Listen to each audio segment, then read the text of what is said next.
নমস্কার বন্ধুরা, welcome back to my channel. আমি সুলেখা সোরেন চ্যানেলে সকল বন্ধুদেরকে জানাই অনেক অনেক ভালোবাসা ও শুভেচ্ছা।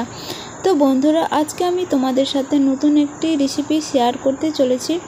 রেসিপিটি হলো, আজকে আমি বানাবো পটল বাটা।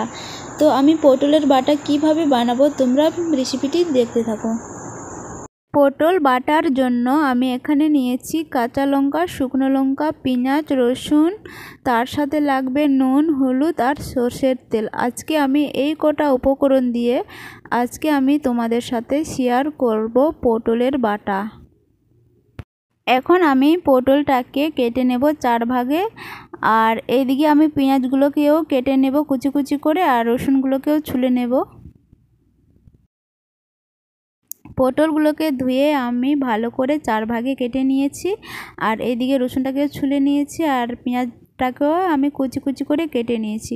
তো বন্ধুরা, এখন আমি সবগুলোকে ভেজে নেব সর্ষের তেলে।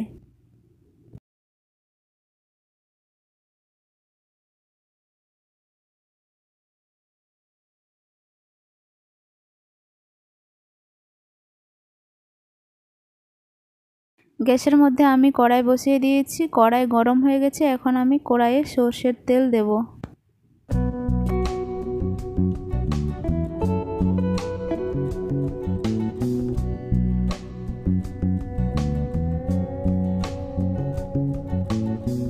তেলটা গরম হয়ে গেছে, এখন আমি দেব শুকনো লঙ্কা, এরপরে আমি দেব পটল।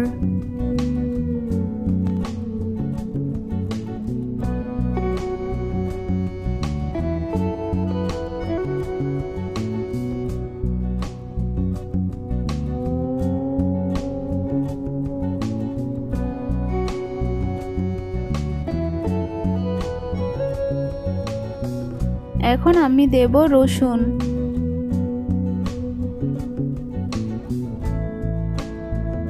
এরপরে আমি দেব গোটা কাঁচা লঙ্কা,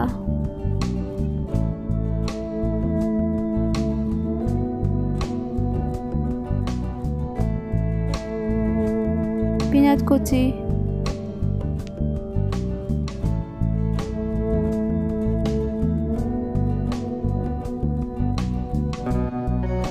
এইগুলোকে আমি সব একসাথে ভেজে নেব। তো বন্ধুরা, এখানে কিন্তু বেশি ভাজলে বেশি পোড়ালে হবে না।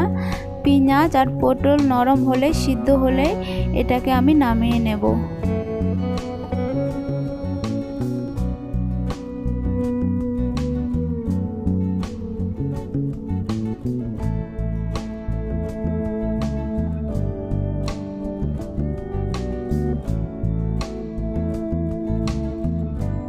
এখন আমি দিচ্ছি নুন,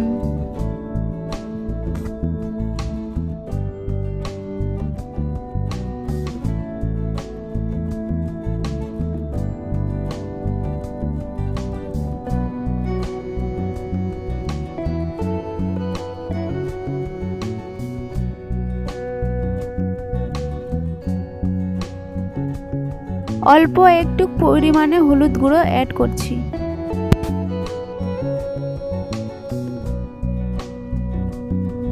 এখন আমি গ্যাসের একটু আঁচ কমিয়ে আমি এখন থালা দিয়ে ঢাকা দিয়ে দেব। 3 মিনিটের পর ফিরে আসলাম, দেখি কি হয়েছে, সিদ্ধ হয়েছে কিনা। এখনো হয়নি, আরও 5 মিনিট লাগবে। আর এই ভাজাটাকে কিন্তু কন্টিনিউ নাড়িয়ে যেতে হয়, না হলে ভাজাটা বসে যাবে কড়াইয়ের মধ্যে। আর গ্যাসের আঁচটা সবসময় লো মিডিয়ামে রাখতে হবে।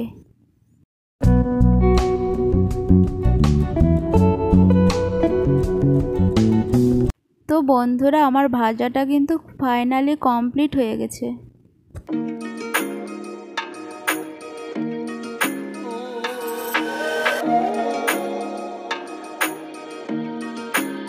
এখন আমি এটাকে শিলনোড়াতে বেটে নেব। আমার যে কোনো বাটা আমার কিন্তু খুব প্রিয়, আর সব থেকে আমার প্রিয় হলো পটলের বাটা। পটলের বাটা এইভাবে করে আমি মাঝে মাঝে খাই, তাই আজকে আমি তোমাদের সাথে শেয়ার করলাম। তো অনেকে কিন্তু মিক্সারে পেস্ট করে, আমার মিক্সারে একদম ভালো লাগে না। শিল নোড়াতে যেটা আমরা বেটে খাই সেটা সবথেকে বেশি টেস্ট। তো বন্ধুরা, তোমরা যদি বিশ্বাস না করো, যেভাবে আমি করছি তোমরা এইভাবে করে একবার ট্রাই করো, দেখবে গরম ভাতের সাথে শুধু পটলের বাটা দিয়ে তোমরা এক থালা ভাত খেয়ে নেবে, কোনো তরকারির প্রয়োজন হবে না। আর আমার পটল বাটা থাকলে আমার কিন্তু কোনো তরকারির প্রয়োজন হয় না, আমি পটল বাটা দিয়ে আমি ভাত খেয়ে নিই। খুব টেস্টি, দারুণ স্বাদ খেতে। আমি এখানে একটু হাতে করে মেখে নিচ্ছি, কারণ তাহলে সবগুলো একসাথে ভালোভাবে মিশিয়ে যাবে। লবণ তো আমি ভাজার সময় দিয়ে দিয়েছি, লবণটা আমার ঠিক আছে।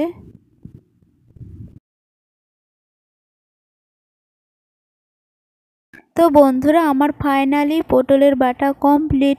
তো বন্ধুরা, সত্যি কথা বলছি, দারুণ হয়েছিল খেতে, খুব টেস্টি হয়েছিল। আর এইটা কিন্তু গরম ভাতের সাথে দারুণ জমে যাবে।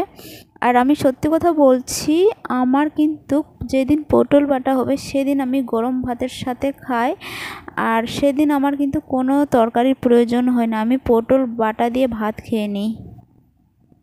তো বন্ধুরা, তোমরাও এইভাবে করে আমার মতো করে বাড়িতে একবার ট্রাই করো, দেখবে একবার খেলে বারবার খেতে ইচ্ছা করবে।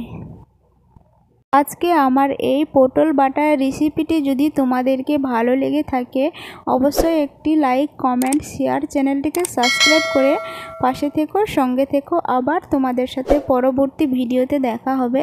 ততক্ষণে তোমরা সবাই ভালো থেকো, সুস্থ থাকো, নিজেদের খেয়াল রাখো। টাটা, বাই বন্ধুরা।